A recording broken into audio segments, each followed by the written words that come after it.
कार्यक्रम में आपका स्वागत है। मैं हूं आपके साथ सुनीता पटेल। जी हां, हार पर रार मध्य प्रदेश की सभी 16 नगर निगमों के चुनाव नतीजे अब सामने आ चुके हैं। सभी पार्टियों के दावों और वादों को मतदाताओं ने कितनी गंभीरता से लिया, ये नतीजों से स्पष्ट हो गया है। मध्य प्रदेश में निकाय चुनाव परिणाम के साथ ही अब मंथन का दौर भी शुरू हो चुका है। भाजपा कांग्रेस दोनों जीत का जश्न तो मना रही हैं, पर कहीं कहीं हार का मलाल भी साफ देखा जा रहा है। कहीं किसी की जीत तो कहीं किसी की हार हुई है। भाजपा ने 347 निकायों में से 256 यानी कि सक्सेस रेट के हिसाब से 74% बढ़त बनाई है, पर 7 बड़े शहरों में हार ने इस उत्साह को थोड़ा फीका जरूर कर दिया है। कांग्रेस की अगर बात की जाए 58 निकाय में बढ़त ली है। इसका सक्सेस रेट अगर निकाला जाए तो 18% होता है। कई जगह दोनों पार्टियों के पास बराबर पार्षद हैं या 1-2 का अंतर है। ऐसे में किंग मेकर बनाने में निर्दलीयों की भी भूमिका अहम हो सकती है। बीजेपी का कभी प्रदेश के सभी 16 नगर निगमों पर कब्जा था, यानी कि क्लीन स्वीप था। इन चुनावों में से उसे 7 नगर निगम खोने पड़ गए। 2 नगर निगम में छोटे अंतर से जीत मिली। यही वजह है कि नतीजों ने बीजेपी सरकार और संगठन को सोचने पर मजबूर कर दिया है। तो वहीं कांग्रेस खेमे में थोड़ा संतोष नजर आ रहा है। तो कहीं हार कहीं जीत के साथ हार पर रार बरकरार है और इसी पर करेंगे चर्चा। लेकिन चर्चा से पहले आइए आपको कुछ प्रतिक्रिया सुनवाते हैं। जाना नहीं चाहता क्योंकि घोषित हुआ है हमारे, मैं हार स्वीकार करता हूं। बिल्कुल हम तैयारी करेंगे, हम डट के तैयारी करेंगे, बड़ी उत्साह के साथ तैयारी करेंगे। हमारे नगर पालिका और नगर परिषद में इनके पुलिस पैसा और दबाव के बावजूद हम जीते। मुझे कोई शक नहीं, जनता ने तय कर लिया, बदलाव के लिए जनता ने तय कर लिया। कोई कमजोरी रही तो स्वीकार है ना, उस कमजोरी को ठीक करेंगे। आगामी समय में ये तो लिटमस टेस्ट था जी, कहां पर कौन सा कलर बदलता है और कैसे बदल जाता है, ये अब हमको ध्यान में आ गया ना। अब सब चीजें ठीक करेंगे। संगठन में जहां जो करना है, अगर संगठन में कोई लग रहा होगा कहीं दुरुस्त करना है तो उसको भी दुरुस्त करेंगे। तो मंथन जारी है, चाहे बीजेपी की बात करें, कांग्रेस की बात करें, और जो नई पार्टी सब मध्य प्रदेश के राजनीतिक परिमंडल में नजर आ रही है, परिदृश्य में नजर आ रही है, उन पर भी चर्चा और मंथन करना बेहद जरूरी है। और आइए इसी पर हम आज चर्चा करेंगे। तमाम हमारे साथ मेहमान जुड़े हुए स्टूडियो में, एक परिचय मैं आपका करवा देती हूँ। इस वक्त हमारे साथ जुड़ रहे हैं स्टूडियो से प्रकाश व्यास जी, chief editor Madhya Pradesh. Sir बहुत स्वागत है आपका। और साथ ही जुड़ रहे हैं अरुण सक्सेना जी, वरिष्ठ पत्रकार हैं। सर बहुत स्वागत है आपका, नमस्कार। और साथ ही जुड़ेंगे वरिष्ठ पत्रकार शिव कुमार जी। सर बहुत स्वागत है आपका, नमस्कार। और फोन लाइन पर इस वक्त हमारे साथ जुड़े हुए हैं लोकेंद्र वर्मा जी, वरिष्ठ पत्रकार। सर बहुत स्वागत है आपका, आवाज पहुंच रही है आप तक? जी नमस्कार। तो तमाम मंथनों में, क्योंकि वरिष्ठ पत्रकार हमारे साथ बैठे हैं जिन्होंने लंबे अरसे तक देखा है कि मध्य प्रदेश की राजनीति किस तरीके से चली, जहां पर हम बात करें अगर 2014-15 की, तो वहीं अब 7 सालों बाद जिस प्रकार से बीजेपी का ग्राफ घटा है उस पर मंथन जरूर हो रहा है। लेकिन प्रदेश अध्यक्ष वी डी शर्मा की भी हमने बातचीत सुनी है। शुरुआत में करना चाहूंगी, हमारे साथ अरुण सक्सेना जी हैं। अरुण सक्सेना जी, किस तरीके से देखते हैं इस बॉडी लैंग्वेज को? लिटमस टेस्ट था। देखिए, लिटमस टेस्ट है कहीं ना कहीं। जो केमिस्ट्री की भाषा में वी डी शर्मा जी ने बात की है, अति उत्साह में वहां दिखाई दे रहे हैं। लेकिन जितनी चीज खोई है वहाँ फिल्टर लगाना उन्हें भी जरूरी है। जहाँ एक और मंजे हुए नेता के रूप में जो कमलनाथ जी ने बाइट दी है, आपने हमें सुनवाया आपके मध्य प्रदेश छत्तीसगढ़ के लोकप्रिय न्यूज चैनल के माध्यम से, तो उन्होंने हार स्वीकार करी। लेकिन अति उत्साह आज भी यहाँ वी डी शर्मा जी के चेहरे पर साफ दिखाई दे रहा है। कहीं ना कहीं ये अति उत्साह 2018 की तरफ यदि हम जाएं तो 171 की जो पहली सूची आई थी उसमें शिवराज जी ने जो टिकट बांटे थे और उसके कारण उनको सत्ता से बेदखल होना पड़ा था। तो हार पर रार तो खैर चलती रहेगी। अभी कुल मिला के मध्य प्रदेश में जो परिस्थितियां हैं, आगामी जो वर्ष आ रहा है वहां पर चुनावी वर्ष कहलाया जाएगा, तो फिर कहीं पीछे ना मुड़ना पड़े, ये सब चीजों का आकलन भारतीय जनता पार्टी को करना चाहिए। बिल्कुल आकलन करना चाहिए, लेकिन बॉडी लैंग्वेज पर भी कहीं ना कहीं नजर दौड़ाना जरूरी है। और आपने भी बहुत अच्छी बात कही कि किस तरीके से वो लैंग्वेज इस्तेमाल कर रहे हैं। कहीं ना कहीं अगर हम देखें, जो जब टीम उतरती है क्रिकेट की, तो कहीं ना कहीं कप्तान को पता होता है कि मैंने किन किन खिलाड़ियों को उतारा है, वो और जाकर मैदान पे क्या करने वाले हैं। तो कहीं अंदाजा तो जरूर रहा होगा। व्यास सर क्या कहेंगे इस अंदाजे से लेकर? क्या वाकई जिन जिन प्रत्याशियों के उतारने की जो अनुमान लगाया गया था उतना ही खरा उतरे हैं, या फिर किस तरीके से इस पूरे परिदृश्य को आप देख पा रहे हैं? निकाय चुनाव में जहां तक मैं समझता हूं, यदि जो बीजेपी की परंपरागत तरीका था जी, कि सर्वे के बाद लोगों से, वहां के कार्यकर्ताओं से पूछा जाए कि महापौर प्रत्याशी कौन होगा, पार्षद प्रत्याशी कौन होगा, उस पे ढंग से इस बार कार्य नहीं किया गया बीजेपी के द्वारा। बीजेपी के नेताओं पर केंद्र के नेताओं का, बड़े मंत्रियों का दबाव था अपने लोगों को टिकट देने का, इसलिए ये परेशानी आई कि बहुत से जो है असंतुष्ट हो गए और निर्दलीय खड़े हुए, और बहुत से जो है कम वोटों से इसलिए आ रहे कि काफ़ी ज़्यादा उनमें कांग्रेस को या दूसरी चीज़ों को सपोर्ट कराए। तो ये परेशानी तो है, और इस पे हार का रार बीजेपी के साथ जुड़ा हुआ है, और ये रार नहीं है, देखा जाए तो ये हाहाकार होना चाहिए बीजेपी के लिए।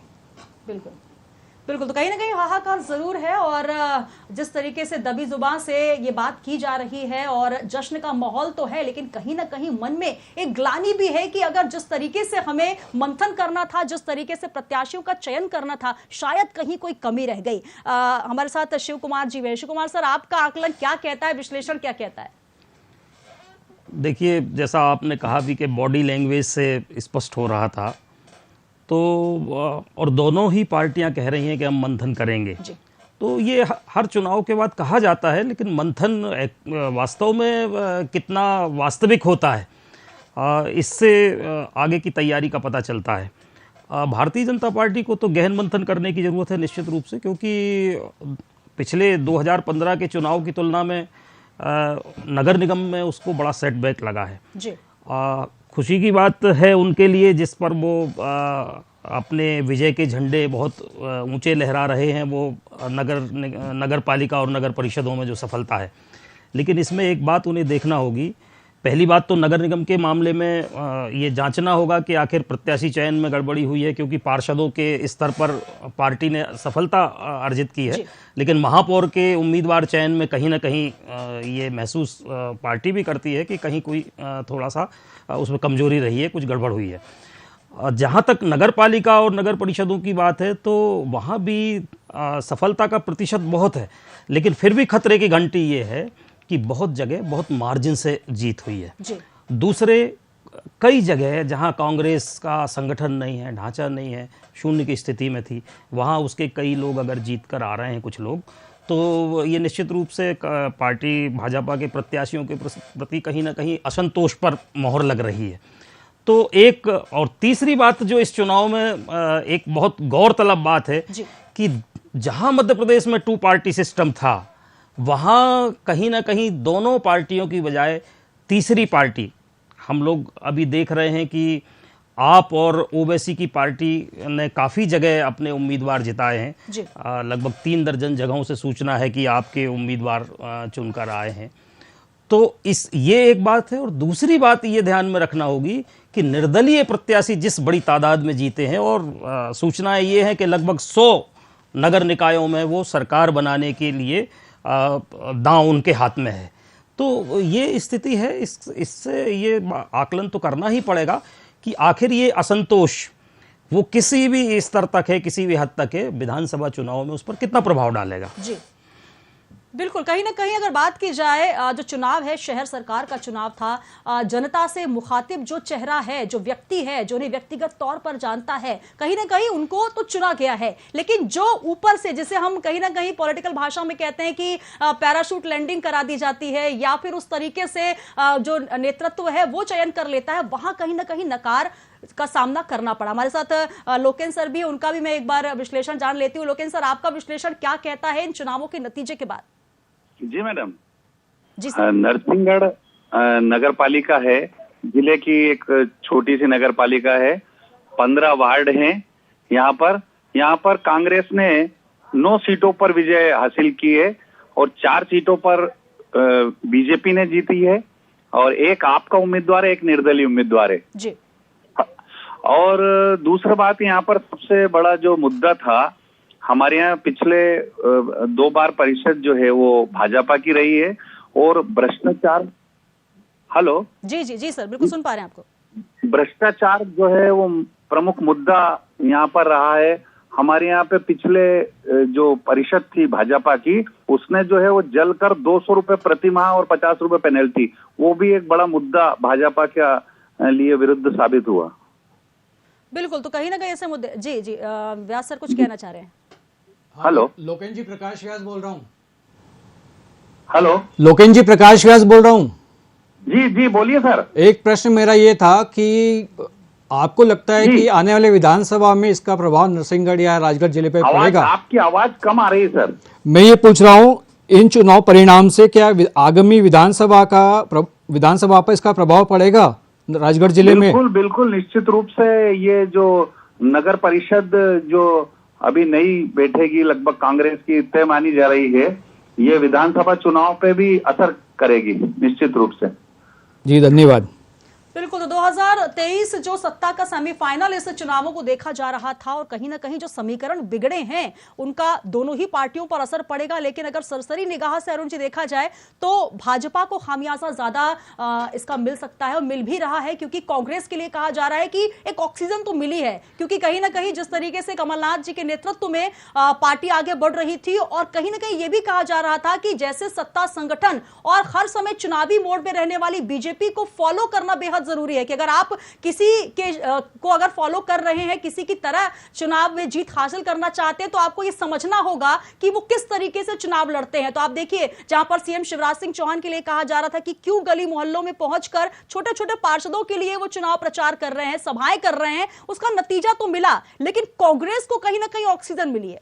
बिल्कुल सुनीता जी, बिल्कुल सच बात है। अमूमन माना यही जाता है कि मरते को यदि ऑक्सीजन मिल रही है या उसको तत्काल कोई फर्स्ट एड मिल जाता है तो वो सरवाइव कर जाता है। तो यहाँ सारी की सारी यदि एक तरह से देखी जाए तो ये जो बड़े नेता हैं उनकी जो भर्रासाई है या जो छोटे नेता जो डंडे और झंडे उठाने वाले लोग हैं उन पर यदि नजरें इनायत नहीं की जा रही है तो निश्चित रूप से एक बड़ा खामियाजा। मैंने एक उदाहरण दिया था 2018 के चुनावों का, वहीं आज बात कर लें तो मायका, ससुराल और यानी कि बात कर लें मुरैना की, बात कर लें कटनी की और जबलपुर की, यहां किस तरह से टिकट वितरण हुआ और कितनी जगह वीडी शर्मा जी इन तीनों जगह में से सीट जीता पाए, एक बड़ा सवाल है उनके लिए। यहां मंथन करना भारतीय जनता पार्टी को बहुत जरूरी है, क्योंकि एक स्वस्थ आपने मुझसे यहाँ प्रतिक्रिया चाहिए थी, तो उसके अनुसार देखा जाए तो निश्चित रूप से मंथन, अभी मेरे साथी पत्रकार बंधु ने कहा है कि मंथन दोनों पार्टी करती है, लेकिन मंथन करने का एक आकलन भी, एक पैरामीटर भी तय करें। मंथन करने के बाद उसको जमीनी स्तर पर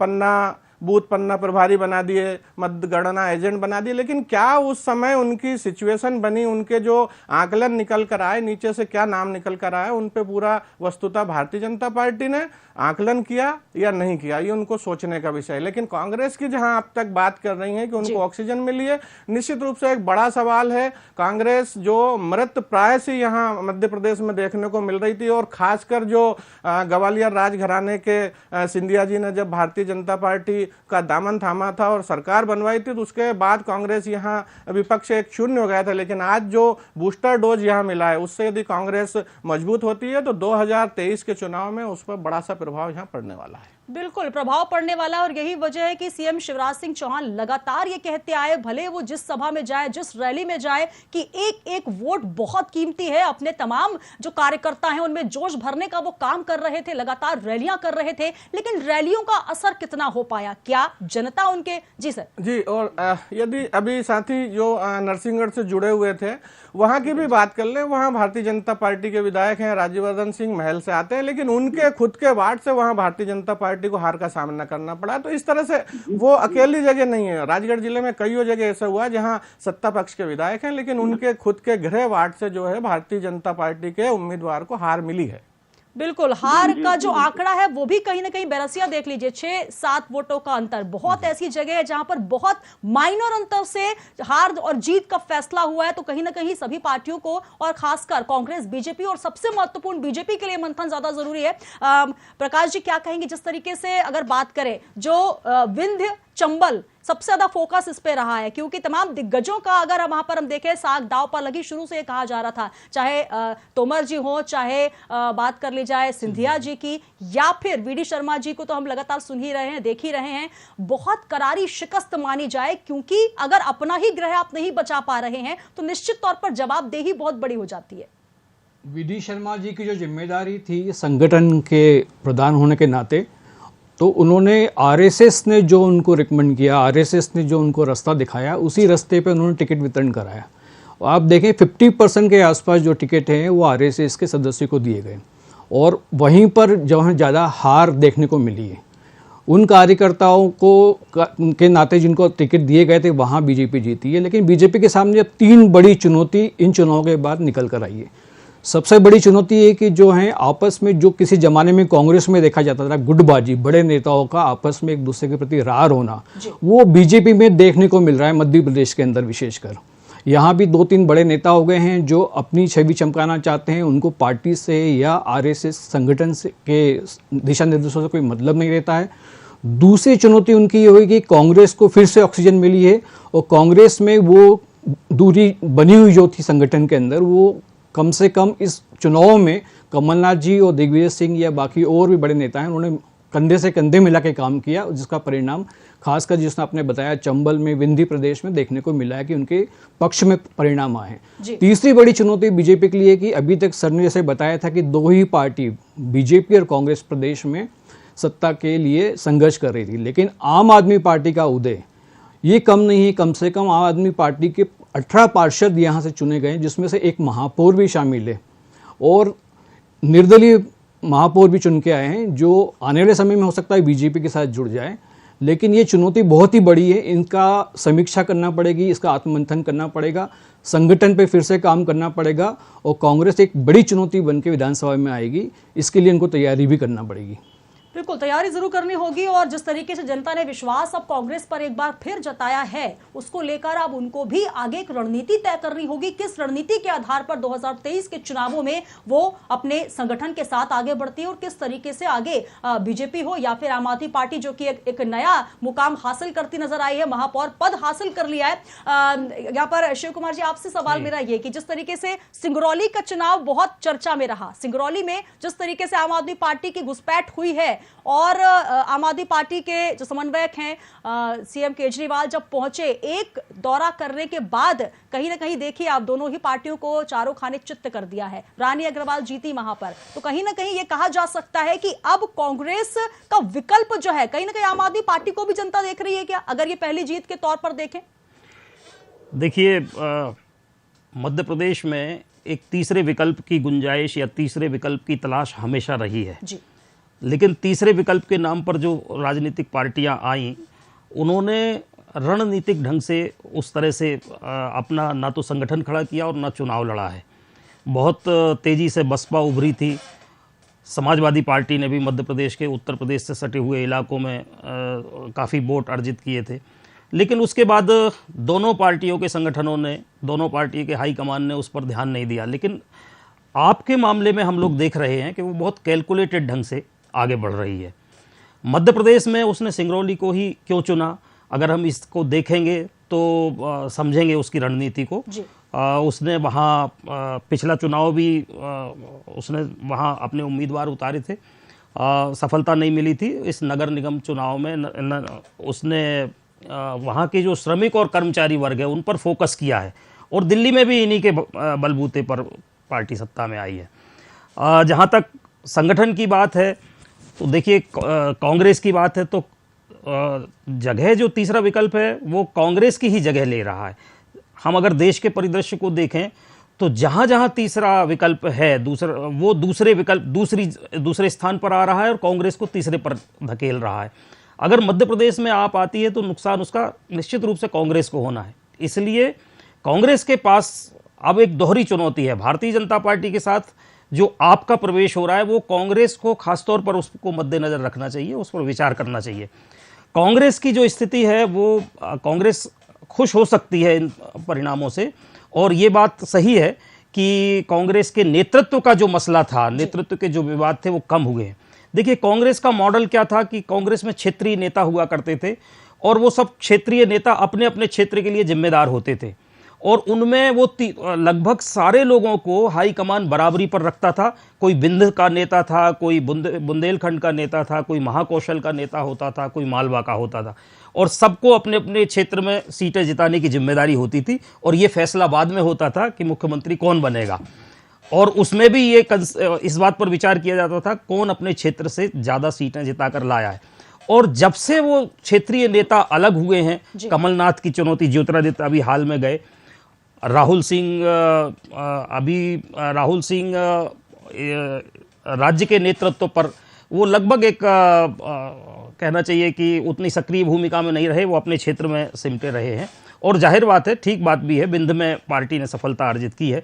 तो कमलनाथ के जो नेतृत्व को जो चुनौती थी और जो पार्टी का नेतृत्व को लेकर विवाद था, वो इस चुनाव में खत्म हुआ सा दिखता है जी। वो अच्छी सकारात्मक बात। लेकिन उस कांग्रेस के सामने चुनौती यह है कि उसका संगठन छिन्न भिन्न है। इन परिणामों से एक उसके लिए सकारात्मक बात यह है कि उसके कार्यकर्ता में उत्साह आया है। इस उत्साह का फायदा, इस उत्साह का लाभ विधानसभा चुनाव में मिलना चाहिए।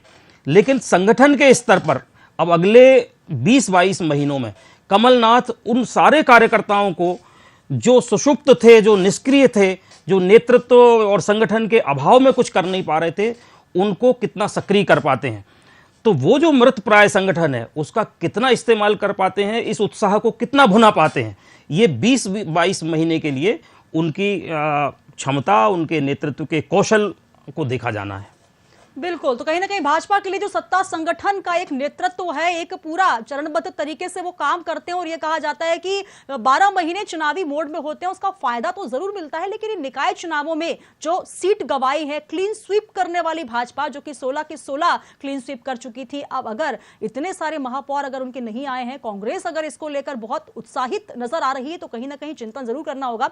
लोकेन जी, आपकी बात तो हमने की, लेकिन एक और पार्टी यहां पर नजर आ रही है, ओवैसी की पार्टी AIMIM, जो कि खरगोन दंगों के बाद कहीं ना कहीं चर्चा में आई और 7 कैंडिडेट उतारने के बाद 3 की जीत, कहीं ना कहीं एक वहां पर भी बढ़त उनको मिल रही है और कांग्रेस और बीजेपी को यहां इनके लिए भी सोचना जरूरी हो जाता है।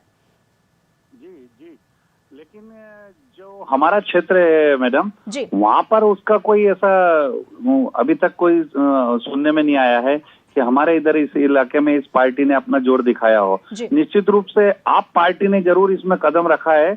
हमारे जिले में 2-3 पार्षद इसके जीत के आए हैं अलग अलग जगहों पर। जी तो बिल्कुल कहीं ना कहीं फायदा जरूर मिला है। वजह क्या रही अरुण जी, मैं आपसे समझना चाहूंगी, क्योंकि कहीं ना कहीं मुस्लिम बहुल क्षेत्र में तो चुनाव जीता है, लेकिन एक नाम ऐसा भी निकल कर आया जो कहीं ना कहीं एक जनरल कोटे से आती हैं, वार्ड नंबर 2, नाम आपको याद होगा, उपाध्याय जी हैं, तो वो वहां से जीत कर आई। सिलेक्शन जिस तरीके से रहा, कहीं ना कहीं ये कहा जा सकता है कि किस जगह पर किस को सिलेक्ट किया गया है, पार्टी को वहां पर फायदा उस हिसाब से मिल पाया है।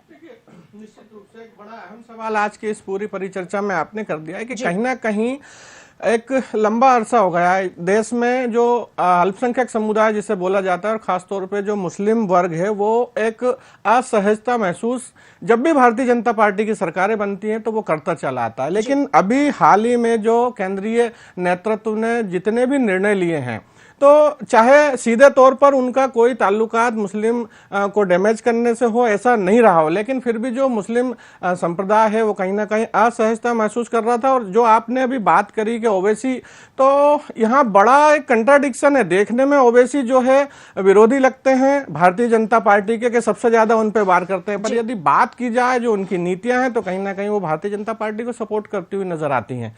ये कईयों बार आपने और हमने देखा है। तो ऐसी स्थिति में पहला प्रश्न जो आपने पूछा था मैं उसी पे जा रहा हूं कि जो मुस्लिम संप्रदाय है वो जो सत्ता से चिढ़ा, कहीं ना कहीं भारतीय जनता पार्टी के लोगों से चिढ़ा, तो उन्होंने अपना जो मत है वो कांग्रेस भी चूंकि उस जगह उतना उनका फेवर नहीं कर पाई, कांग्रेस के लोगों को भी जिस घटना की बाद वहां पर विजय लक्ष्मी साधो गई थी, सज्जन वर्मा जी गए थे और अन्य नेताओं को जिस तरह से अपनी गाड़ियों से वापस बैक टू पवेलियन आना पड़ा था, उस जगह पे उन्होंने एक अपना नया वहां पर जो है एक नया वोट दिया है, नए आदमी को वोट देकर, और ये चेताना चाहा कि यदि हमारी नहीं सुनी जाती, यदि हम परंपरागत कांग्रेस को वोट करते थे और वो भी हमारे को सपोर्ट नहीं करते, तो ऐसी स्थिति में हम यहाँ पर एक तीसरा विकल्प खुला रख सकते हैं। अब बात आती है कि तीसरे विकल्प में आप और नोटा दोनों क्यों नहीं, तो कहीं ना कहीं वही बात आ रही है कि जो असुरक्षा और असहजता की जो भावना थी वो उनमें घर कर गई है और वो अपना एक प्रतिद्वंदी इन लोगों के सामने खड़ा करना चाहते हैं जो कहीं ना कहीं उनको स्टैंड कर सके।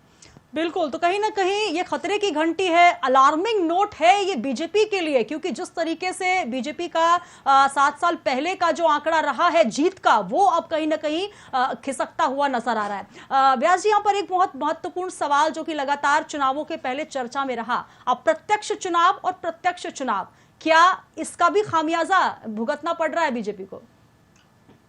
खामियाजा तो नहीं बोल सकते, लेकिन बीजेपी ने इसके बारे में ढंग से आकलन नहीं किया। प्रत्यक्ष अप्रत्यक्ष हम बात करें तो आकलन में कहीं ना कहीं कमी रही। वही जो मैंने पहले कहा था कि ग्राउंड वर्किंग, ग्राउंड रियलिटी जो है निकाय चुनाव में बीजेपी की तरफ से बहुत ही कमजोर रही। और एक बात और मैं कहूँ कि बीजेपी ने ये सोचा कि हम पिछली बार पूरी क्लीन स्वीप कर चुके हैं, इसलिए प्रत्यक्ष अप्रत्यक्ष के लफड़े में ना पड़ते हुए, उनके प्रश्नों पर ध्यान ना देते हुए ओवर कॉन्फिडेंट होके और कांग्रेस को कमजोर मान के ये चुनाव लड़ा है। हर जगह उन्होंने, मुख्यमंत्री ने सभा करी, मुख्यमंत्री यहाँ चाय पे चर्चा करते हैं भोपाल पे, लेकिन यही चाय की चर्चा वो हर जिले में, हर पंचायत में, हर शहरों में करते तो शायद नतीजे कुछ और होते।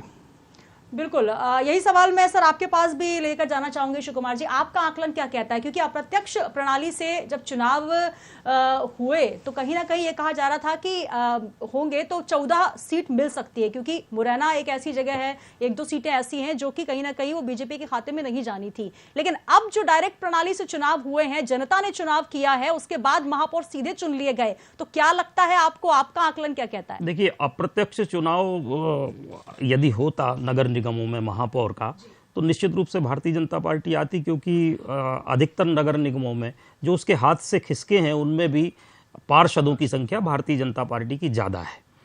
तो बोर्ड तो उनका बनना तय है, और ये भी हम संभावना देख सकते हैं कि वो जब उनका बोर्ड बनेगा और महापौर विरोधी पार्टी का होगा तो आगे का भविष्य क्या होगा उसकी कल्पना हम कर सकते हैं, किस तरह से निगम चलेंगी। लेकिन जहाँ तक अप्रत्यक्ष और प्रत्यक्ष की बात है महापौर पद के चुनाव में जी, तो प्रत्यक्ष चुनाव में तो पर्सनैलिटी काम करती है, व्यक्तित्व काम करता है। आपके पास उस शहर का बड़ा नेता कौन है, इस पर निर्भर करते हैं चुनाव के परिणाम। और भारतीय जनता पार्टी ने इस मामले में हम लोग पहले भी चर्चा कर चुके हैं, प्रकाश जी ने भी जैसा बताया था, और कि चयन में कहीं ना कहीं गड़बड़ हुई है जी, और इसलिए पार्षद जिताने के बावजूद महापौर पद पर भारतीय जनता पार्टी की हार हुई है। जैसे ग्वालियर के मामले में हम देख रहे हैं कि जो कांग्रेस की महापौर है वो भारतीय जनता पार्टी के परिवार से ही है, लेकिन कहीं ना कहीं भारतीय जनता पार्टी के चयन में और दूसरे उनके चुनाव की रणनीति में जो आंतरिक विग्रह और जो भी कार्यकर्ताओं का काम करने में कार्यकर्ताओं को लगाना था चंबल क्षेत्र के और जबलपुर के, उस तरह से शायद रणनीतिक रूप से कहीं ना कहीं गड़बड़ी हुई है, जिसके कारण ये नगर निगम भारतीय जनता पार्टी के हाथ से निकले। एक बात और, मैं अभी चूंकि पहले बात चल रही थी तो मैं उसमें जोड़ना चाहता हूं एक सूचना। अगर हम चुनाव परिणामों का विश्लेषण करते हैं तो बड़ी चौंकाने वाली है कि 28 से 30 के बीच में ऐसे नगर निकाय हैं जहां नोटा ने बड़ी निर्णायक भूमिका अदा की है, और 28 निकायों में तो जहां तक मैं देख रहा था कि मात्र 1 वोट से भारतीय जनता पार्टी या कांग्रेस जीती है, और वो 1 वोट नोटा को गया है। अगर वो 1 वोट किसी पार्टी के पक्ष में पड़ता तो शायद पलट बदल सकता था। तो ये सब चीज़ें जो चुनाव में छोटे छोटे फैक्टर्स रहते हैं।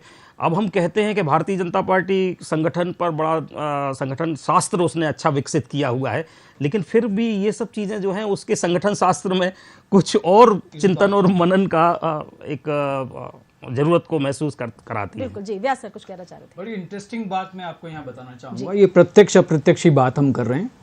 आप देखें, जब प्रत्यक्ष महापौर का इलेक्शन सामने आया तो कांग्रेस ने लगभग अपने सभी विधायकों को इसके दांव पे लगा दिया। ये सर ने जैसे बताया कि बड़ा नाम बड़ा चेहरा, बीजेपी ने इसके उलट विधायकों को महापौर का टिकट नहीं दिया और नया चेहरा सामने खड़ा करा। इसलिए आप देखें, बीजेपी को सीटें महापौर 2-4 का नुकसान हुआ है, लेकिन अधिकतर सीटें जहाँ पे संभावना उनकी टक्कर की थी कांग्रेस साथ में, वहाँ उन्होंने जीत अर्जित करी है।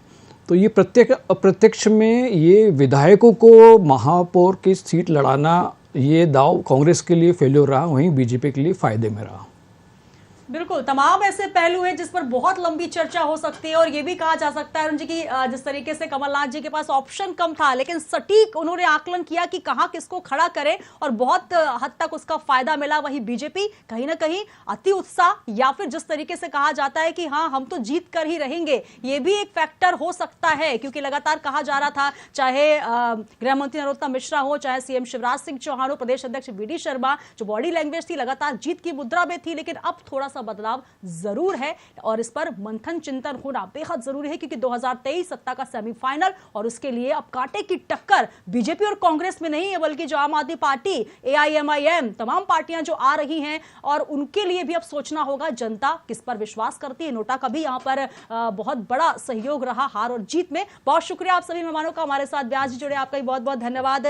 लोकेन सर हमारे साथ जुड़े, अरुण जी आपका भी बहुत बहुत शुक्रिया, और साथ ही हमारे साथ शिव कुमार जी जुड़े। आप सभी वरिष्ठ पत्रकारों का बहुत शुक्रिया, बहुत अच्छा आकलन और विश्लेषण आपने किया है। लेकिन सबसे महत्वपूर्ण बात, किसकी जीत किसकी हार, और हार पर रार तो जरूर बरकरार रहेगा, लेकिन सबसे महत्वपूर्ण यह है कि आपने हार से सबक क्या लिया, और इस सबक के साथ अगर आप आगे बढ़ते हैं तो निश्चित तौर पर जो कमी बेशी रह गई है वो आगामी चुनावों में उसका मंथन करने के बाद रिजल्ट मिलेगा। 2023 के चुनावों में अब बीजेपी हो या कांग्रेस किस रणनीति के साथ आगे बढ़ती है, यह देखना दिलचस्प होगा। फिलहाल VIP न्यूज के इस खास पेशकश में इतना ही। दीजिए इजाजत, जुड़े रहिए हमारे साथ।